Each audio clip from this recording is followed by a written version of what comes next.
देखिए मेरे प्यारे बच्चों, ये जो 3.2 प्रश्नावली है, इसमें सबसे ज़्यादा महत्वपूर्ण ये सारणी है। मैं 101% दावे के साथ कह सकता हूँ, इस सारणी से ज़रूर एक प्रश्न ज़रूर आएगा। Most most most important. देखिए मेरे प्यारे बच्चों, अब ज़्यादा समय नहीं है बोर्ड परीक्षा में, इसलिए बहुत जल्दी ही इस कोर्स को पूरा कर लिया जाए और रिवीजन भी कर लिया जाए। अब 3.1 प्रश्नावली इतनी इम्पोर्टेंट नहीं है। 3.2 प्रश्नावली बहुत ही ज़्यादा महत्वपूर्ण है। इसका पहला सवाल अति महत्वपूर्ण है, ये बोर्ड में आया भी है और आएगा भी। ये मान के चलिए कि आप इसकी अच्छी से तैयारी कर लीजिए। तो पहला प्रश्न है, क्या है जरा पढ़ते हैं हम। लिखा, निम्न समस्याओं में रैखिक समीकरणों के युग्म बनाइए और उनके ग्राफीय विधि से हल ज्ञात कीजिए। ग्राफीय विधि आपका लिखा हुआ है, ग्राफीय विधि ये इंपॉर्टेंट है। कौन सी विधि से करना है? ग्राफीय विधि से। तो पहला सवाल है, कक्षा 10 के विद्यार्थियों ने एक गणित की पहेली प्रतियोगिता में भाग लिया। यदि लड़कियों की संख्या लड़कों की संख्या से 4 अधिक हो तो प्रतियोगिता में भाग लिए लड़कों और लड़कियों की संख्या ज्ञात कीजिए। चलिए हम इसको देखते हैं बोर्ड पर। हेलो स्टूडेंट, आज फिर आपका स्वागत है आपके अपने डिजिटल प्लेटफॉर्म एजुकेशन राज में। और आज मैं एक नई प्रश्नावली के साथ उपस्थित हूं आपके समक्ष। देवराज सर, प्रश्नावली 3.2 ये परीक्षा की दृष्टि से, यूपी बोर्ड की दृष्टि से 2023 में निश्चित ये सवाल आने वाला है, पक्का। तो आज लग जाइए इस सवाल में हल करने के लिए। तो मोस्ट इंपोर्टेंट सवाल है ये इस प्रश्नावली का। तो ये ग्राफीय विधि द्वारा हल करना है। देखिए कैसे हल करते हैं। निम्न समस्याओं में रैखिक समीकरणों के युग्म बनाइए और उनके ग्राफीय विधि से, कौन सी विधि से? ग्राफीय विधि से। ग्राफीय विधि से हल करना है, हल ज्ञात कीजिए। तो पहला सम है, क्या है? लिखा है, कक्षा 10 के 10 विद्यार्थियों ने एक गणित की पहेली प्रतियोगिता में भाग लिया। यदि लड़कियों की संख्या लड़कों की संख्या से 4 अधिक हो तो प्रतियोगिता में भाग लिए लड़कों और लड़कियों की संख्या ज्ञात कीजिए। तो चलिए हम देर न करते हुए इस सवाल को सॉल्व करते हैं। कैसे करेंगे देखिए। मान लीजिए एक कक्षा है कोई, क्या है? कोई क्लास 10 की कोई क्लास है। इस क्लास में 2 हैं, यानी एक तो लड़के हैं, लड़कों की संख्या, और एक है लड़कियों की संख्या। अब ये कह रहे हैं कि लड़का और लड़कियों की संख्या है। तो चलिए क्या करते हैं, हम लिखेंगे, हम माना लड़कों की संख्या बराबर x। क्या मान लें? x। और लड़कियों की क्या मान लें? y।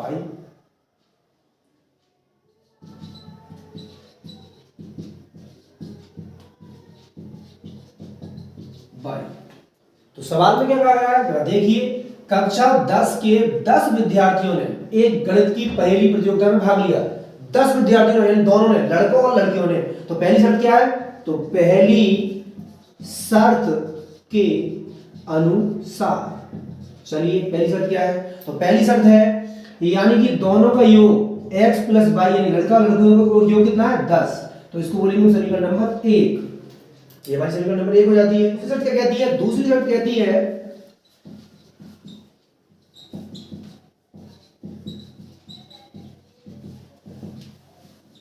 यानी कि लड़कियों की संख्या लड़कों की संख्या से कितनी अधिक है? 4 अधिक है।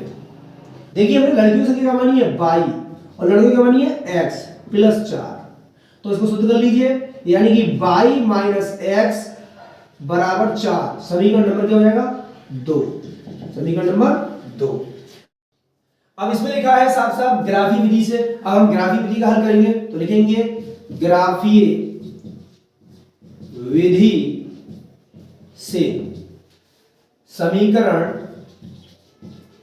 1 से। तो समीकरण 1 कौन सी है? हमने लिखा है कि x प्लस y बराबर 10। तो क्या करेंगे हम? माना माना x का कोई मान मान लीजिए, कोई भी आप x बराबर यदि 2 रखेंगे तो रखिए, x बराबर 2 रखने पर तो रखेंगे तो x की जगह कितना रख देंगे हम 2 प्लस y बराबर 10, तो y बराबर क्या हो जाएगा 10 माइनस 2 अर्थात y बराबर 8। ये y का मान आ गया। देखिए हमारा ये पहला बिंदु निकल आया। हमें दो बिंदु, कम से कम दो बिंदु होने चाहिए दोनों समीकरणों से, यानी पहली समीकरण से दो बिंदु और दूसरे समीकरण से दो बिंदु। तो पहला बिंदु क्या हो जाएगा बिंदु P बराबर यानी कि x y, तो P बराबर क्या होगा x कितना है 2, 8। अब दूसरा बिंदु मान लेते हैं। दूसरा बिंदु क्या है, पहली बार हमने x को माना, इस बार y को मान लेते हैं। तो y बराबर 5 रखने पर आप कुछ भी मान सकते हैं, तो रखिए, यानी कि x प्लस y करेंगे हम 5 बराबर 10, तो x बराबर क्या होगा 10 माइनस 5 अर्थात x बराबर 5। दूसरा आ गया, तो अब ये दूसरा बिंदु यानी कि बिंदु Q का मतलब यानी वही xy, तो x कितना है 5, y कितना है 5, यानी कि दोनों ही 5,5। अब ये एक समीकरण से दो बिंदु आ गए, एक P आ गया 2,8, Q आ गया 5,5। समीकरण दो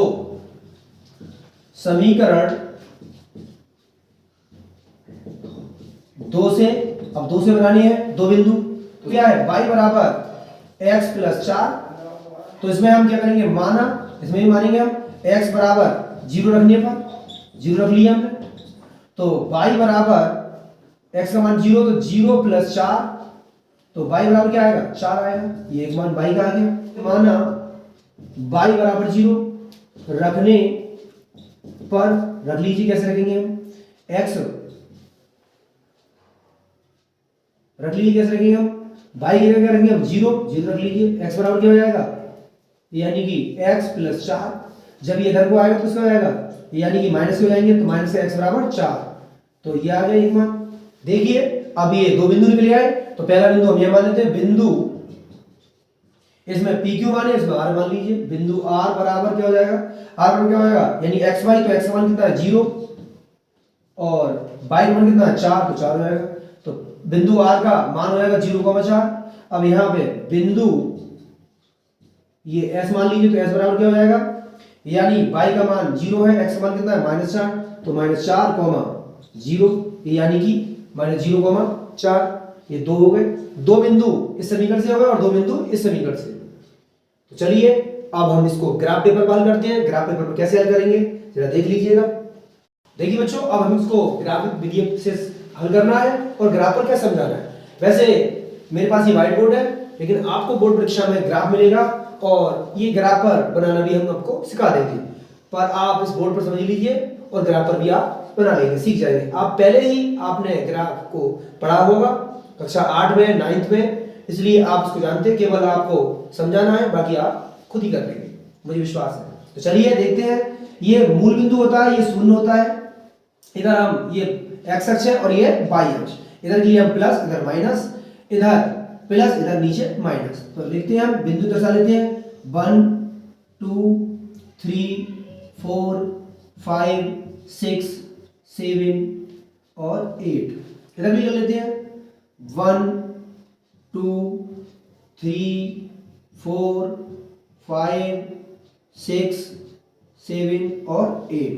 ऐसे इधर भी -1 -2 -3 -4 -5 -6 -7, इतनी रहने दो, -1 -2 -3 -4 काफी है, और -5। ठीक, अब इसमें हमारा P बिंदु कितना दिया है, यानी P बिंदु हमारा था 2,8। आपने देखा होगा P बिंदु हमारा था कितना 2,8, यानी P बराबर 2,8 था। Q हमारा था यानी 5,5 और R बिंदु था हमारा 0,4 और S बिंदु था हमारा -4,0। इस प्रकार से ये चार बिंदु। तो पहले हम ये वाला चलेंगे।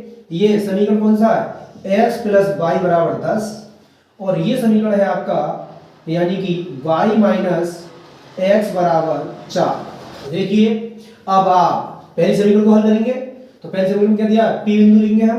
तो पहले चलेंगे x पर, यानी कि x y होती है, ये x होता है और ये y होता है। तो x चलेंगे कितना, ये दोनों बिंदु x y होते हैं, तो पहले हम x चलेंगे, x कितना है 2, तो 2 चलेंगे, 2 यहाँ, फिर कितना 8, तो सीधा इसी में जाएंगे, इसी रेखा होगी, तो यहाँ पे एक बिंदु करेंगे हम, ये हमारा कितना 2,8। ठीक, फिर हमारा Q बिंदु, इसका नाम भी डाल देंगे हम P, और ये फिर कौन सा बिंदु है, Q हमारा Q कितना 5,5, तो 5 यहाँ है, और 5 आपका इसी चीज में देखेंगे यहाँ और इधर से यहाँ। देखिए 5,5 ये हो जाएगा, यानी 5,5। इस बिंदु का नाम क्या है आपका Q।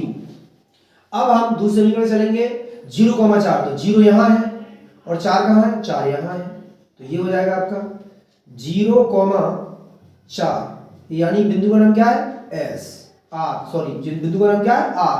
अब S बिंदु चलेंगे, -4 यहाँ है और 0 आप ऊपर जाएंगे नहीं, तो यहीं रहेगा, तो ये हो जाएगा आपका -4,0। इसका नाम क्या है S बिंदु है। ठीक, अब इनको हम मिलाएंगे, तो देखिए कैसे मिलाते हैं, पटरी की सहायता से आप इनको मिला लीजिएगा।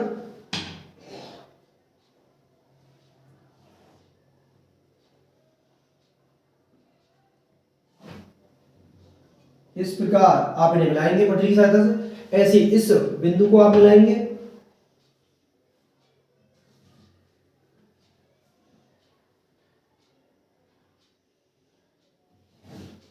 ये आप जिस बिंदु पर काटेंगे देखेंगे हम, ये कहां पर काट रहा है, ये 7 पर काट रहा है, यानी कि नीचे कौन सा 3, 1 2 3 इसी चीज में काट रहा है वो 3 पर, और ये 3 पर काट रहा है इधर, यहाँ पे 3, यानी x कितना है हमारा 3, और ऊपर y कितना है, ये y है, तो y कितना 7, यानी ये y है हमारा।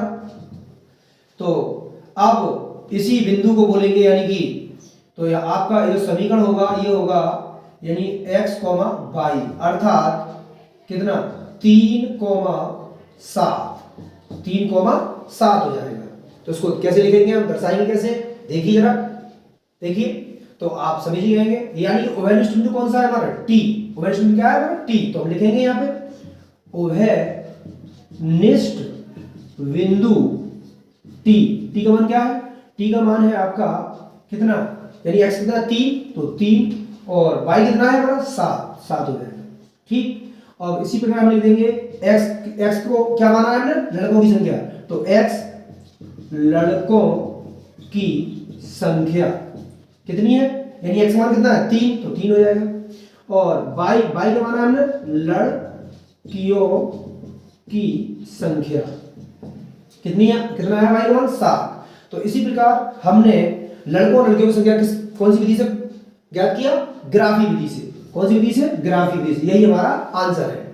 तो देखिए मेरे प्यारे बच्चों, आपको इस प्रकार की अच्छी और इंपॉर्टेंट वीडियो देखना चाहते हैं तो हमारे चैनल को सब्सक्राइब और लाइक जरूर करें। थैंक यू सो मच, धन्यवाद।